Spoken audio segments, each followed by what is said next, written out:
Hi, everyone, and welcome to the U.S. Environmental Protection Agency hiring series. My name is Kate Fox, and I'm going to talk to you today about veterans hiring advantages. Okay, so hiring advantages for veterans. Today we're going to learn which advantages apply to you. And these advantages are kind of divided into two different types of categories, right? So we've got veterans preference. This is when certain veterans receive preference over non-veterans when applying to certain positions on USA jobs, all right? Then we have our eligibility. This is special appointing authorities where certain veterans are eligible to apply for positions that are not open to the general public. So we're going to talk about each type of category and how they'll affect you differently. And as a resource, you can always go to fedshirevets.gov if you want a refresher on this information. So there's 5 different types of veterans preference, and we're going to talk about that preference benefit first.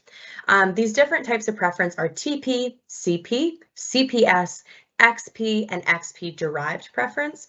You want to make sure when you're applying to a position on USA Jobs that you not only prove your eligibility, qualifications, and education, but also submit all of the documents to show that you have preference. And that would be things like your DD-214s, your letters from the VA. It doesn't matter quite as much that you identify the correct preference, and we'll talk about the different types in the next slide. What matters is that you submit the documentation so that our HR specialist can sort you into the preference that gives you the highest advantage. All right, so now we're going to talk about those types of preference. The first one is TP preference. This is going to be for a veteran who served during a war, and this means a war defined by Congress. So the last one of those was World War II. It's likely that most people won't be eligible based on this criteria, right? So the next criteria is for any veteran who served during the period from April 28th, 1952 to July 1st, 1955, or someone who served during the Gulf War, or someone who served more than 180 consecutive days, any part of which overlapped with the period of February 1st, 1955 to October 14th, 1976, or the period of September 11th, 2001 to August 31st, 2010. So any part of that 180 days can overlap with one of those periods, and you would be eligible for TP preference. Finally, a TP preference eligible veteran would be someone who served in a campaign or expedition for which a campaign medal has been authorized. So if you meet any of those criteria, you have TP preference. CP preference. This is for a vet who has served at any time and has a compensable service-connected disability rating between 10 and 29%. So if you've got that letter from the VA saying that you have that disability rating and it's somewhere between 10 and 29, you know that you are a CP preference veteran. CPS preference. So again, related to disability here, served at any time. So a veteran from any era and someone who has a compensable service-connected disability rating of 30% or more. This is kind of our highest range of disability rating here. So you want to make sure that you are demonstrating that disability rating in your documents. I can't stress that enough. XP preference is the next one. XP preference is for any veteran with a Purple Heart or a veteran with a present service-connected disability between 0 and 9%, or a veteran who's receiving compensation, disability retirement benefits, or pension from the military or Department of Veteran Affairs. So still somewhat related to those disability benefits, Purple Heart, pensions, but kind of that lower range, that 0 to 9% disability can be a qualifying factor there. And then XP derived preference. This is for a spouse, widow, widower, or a parent of a veteran. And this is in the case that the veteran's not able to use their preference due to death or inability to qualify based on a service-connected disability. So we don't see quite as many of these types of applications come through, but if this does apply to you, make sure that you are demonstrating that so that we can ensure that those spouses, widows, and widowers, and parents do receive their preference benefit. Now, you may be wondering what to do if multiple types of preference apply to you. And in that case, you want to claim CPS or CP if you're eligible for one of those. CPS and CP, because they're a little bit higher on that disability rating scale, they do affect where you fall among other applicants a little bit differently. Now, if you're not quite sure which one applies to you, don't stress about it. Just submit everything, and that HR specialist is really going to look out for you and make sure that based on your documentation, you are sorted and ready to go for that maximum benefit. All right, so now we're switching gears. We're done talking about preference, and now we're talking about your eligibility to apply to positions that are not open to the general public. So the first type of special hiring authority where you're eligible for these types of positions is called VRA, Veterans Recruitment Appointment Authority. Veterans are eligible for this if they served during a war or are in receipt of a campaign badge for service in a campaign or expedition, or they're a disabled veteran, so any disability rating, or they're in receipt of an Armed Forces Service Medal, which includes the Global War on Terrorism Service Medal for participation in a military operation, or they are recently separated, so they're within 3 years of discharge, and they separated under honorable conditions. Now, it's important to note that VRA appointments to the government are only designed up to the GS 11 level. So they're really intended for those more entry and mid-level type positions. Those are going to be your GS 5s, 7s, 9s, and 11s. And we'll talk about those higher level positions in just a moment. First, I want to talk about VEOA. So this is the Veterans Employment Opportunities Act of 1998.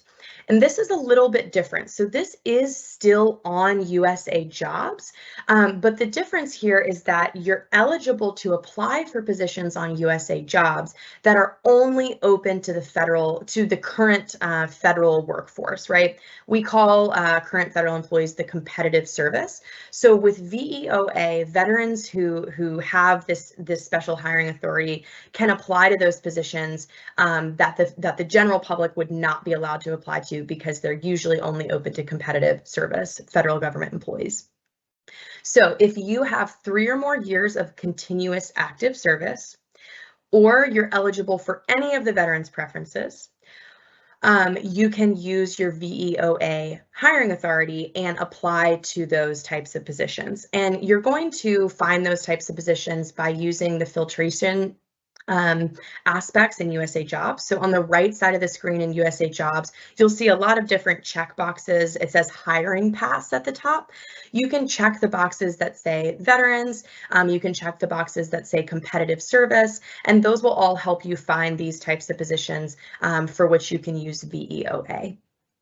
Now, it's really important to note here that VEOA, if you have any type of veterans preference, you can use VEOA. It does not mean that your preference applies once you're in the applicant pool, okay?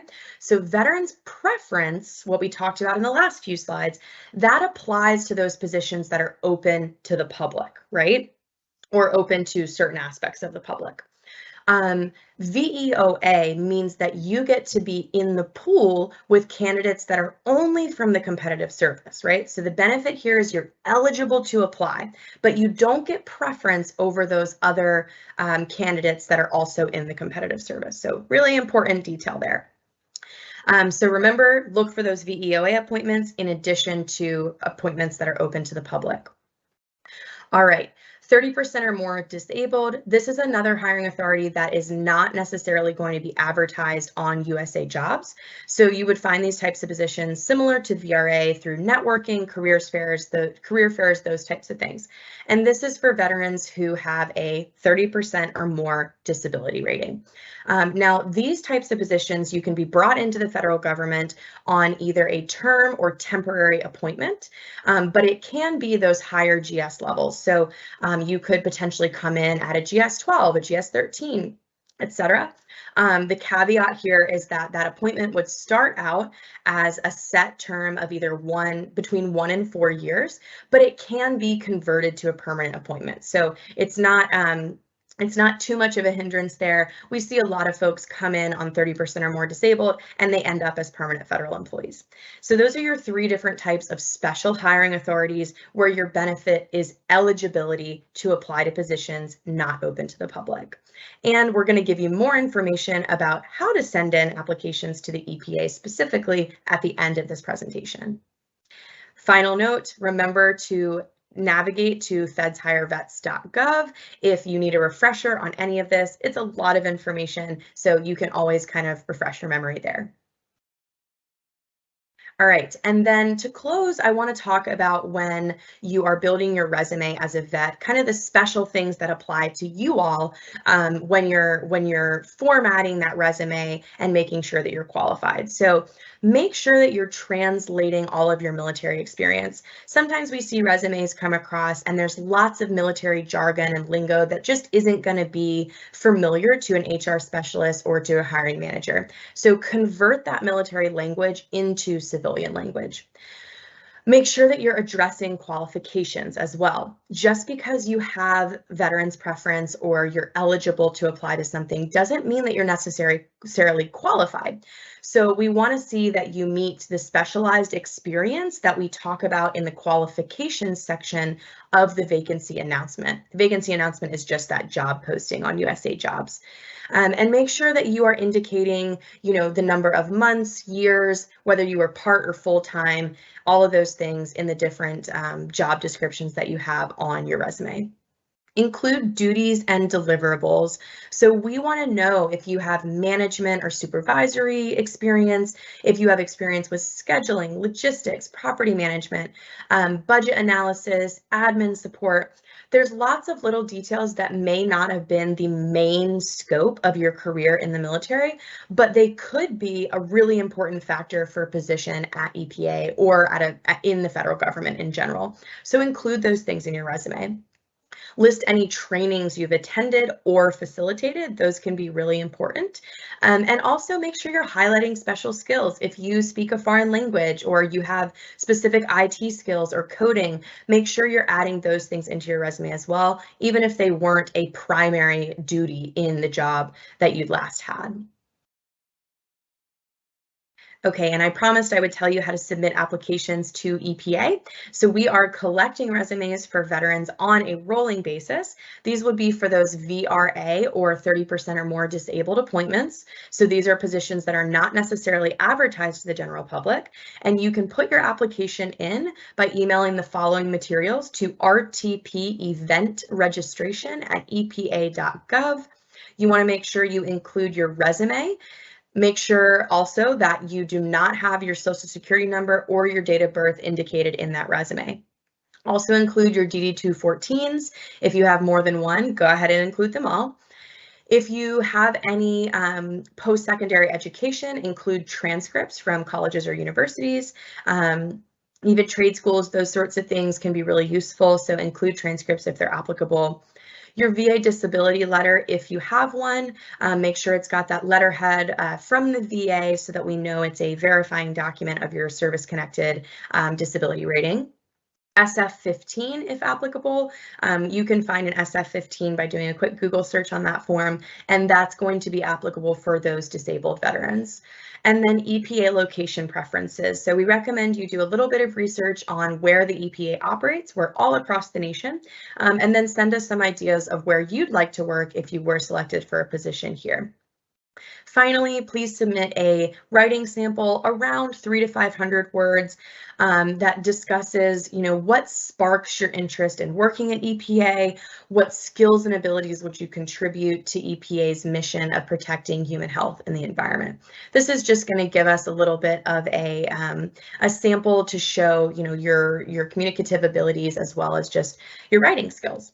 So submit all those documents to us at rtpeventregistration@epa.gov, and we will keep an eye out. We can also answer any additional questions you have via that email inbox. All right, and here's your list of resources for today. So you can learn more about EPA, epa.gov. You can apply to jobs on usajobs.gov. And then if you want to learn about veterans preference or special hiring authorities, you can use all the wonderful resources at fedshirevets.gov. And finally, for your VA letters or questions about DD-214s, you can go to ebenefits.va.gov, and you should be able to use that to help you navigate and find those imperative documents that you may need for your application. So we hope this has been super informative for all of our veterans and service members out there. We encourage you to watch our other hiring tutorials that we have in this series. They can be really helpful for preparing and submitting applications. And overall, we wish you the best in your job search and hope that you consider applying to work at the Environmental Protection Agency. Thanks, everyone.